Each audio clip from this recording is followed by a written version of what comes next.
Bonjour, dans ce tutoriel, qui sera simple et rapide, je vais vous montrer comment enlever les yeux rouges. Alors ça paraît facile, mais bien souvent, les gens ont un problème. Je vais vous montrer. Bien souvent, soit ça vous met la pupille très foncée, soit, vous voyez, ça vous la met grise. Alors vous êtes nombreux à m'écrire en privé et à me téléphoner, vous n'arrivez pas à résoudre le problème. Donc je vous l'explique au téléphone ou je vous réponds par écrit. Mais finalement, vous êtes tellement nombreux que j'ai décidé de faire ce petit tutoriel. Parce qu'il y a quelqu'un qui vient de m'appeler pour résoudre ce problème. Alors pourquoi on a un œil qui est très foncé et un œil qui est très clair? Vous venez à gauche sur la barre des outils et vous prenez l'outil œil rouge. Vous cliquez sur outil œil rouge. Mais tout de suite, la première chose que vous faites, vous venez et vous cliquez sur l'œil pour enlever le rouge.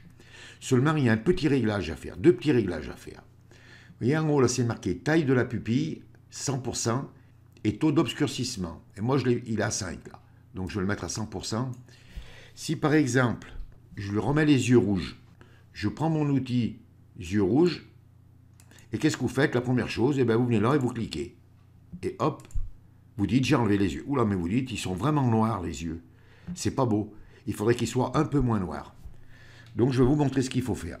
C'est le taux d'obscurcissement, là. Il faut le descendre. Donc, vous voyez, regardez, je vais en mettre un à 100%. Et là, je vais en descendre un, par exemple, à 50. Vous voyez, je le mets à 50%, là. Et je viens cliquer, là. Celui-là, il est foncé. Et comme celui-là, il est plus clair. Alors, ça, c'est en fonction de la personne. Si vous connaissez la personne, même qu'elle a des yeux foncés, vous essayez de mettre la pupille à peu près qui se rapproche à la valeur de ses pupilles réelles. Alors, si c'est encore plus clair, je vais faire marche arrière. Si c'est encore plus clair, eh bien, vous le descendez. Par exemple, je vais le mettre à 30. Et vous cliquez. Vous voyez, ça le fait encore plus clair. Et bien sûr, plus vous descendrez, vous voyez, par exemple, que je le mette à 1 et je clique, vous voyez, ça sera vraiment gris clair. Donc, vous choisissez une valeur, là, je vais monter une valeur à 60 et vous cliquez. Et là, vous aurez des yeux qui seront bien nettoyés et qui se rapprocheront de la réalité. Donc, je vais vous en montrer un autre, là. Par exemple, là, vous voyez, le taux d'obscurcissement, je vais le mettre à 50. Et je viens ici, je clique. Alors, on se rend compte dans la photo que le côté droit est plus clair que le côté gauche.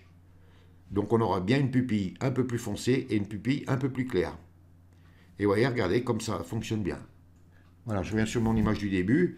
Et voyez comment on arrive à remettre des yeux corrects facilement et rapidement. Vous voyez que quand on travaille dans Photoshop, il faut bien regarder. Chaque fois que vous prenez un outil, quel que soit l'outil que vous prenez, il faut toujours venir sur la barre des options. Il y a toujours des réglages. Et bien souvent, vous butez à des petits problèmes, faute de bons réglages. Enfin bon, maintenant, les yeux rouges, pour vous, ça ne sera plus un problème, puisque vous savez qu'il existe la taille de la pupille et le taux d'obscurcissement, et que vous saurez les régler. Et bien voilà, il ne vous reste plus qu'à vous mettre au travail, prendre toutes vos photos avec les yeux rouges, et remettre tout ça correctement. Ce tutoriel est terminé. Si vous avez aimé, vous cliquez sur j'aime, abonnez-vous à ma chaîne, ça me fera plaisir. Merci, et à bientôt pour un nouveau tuto.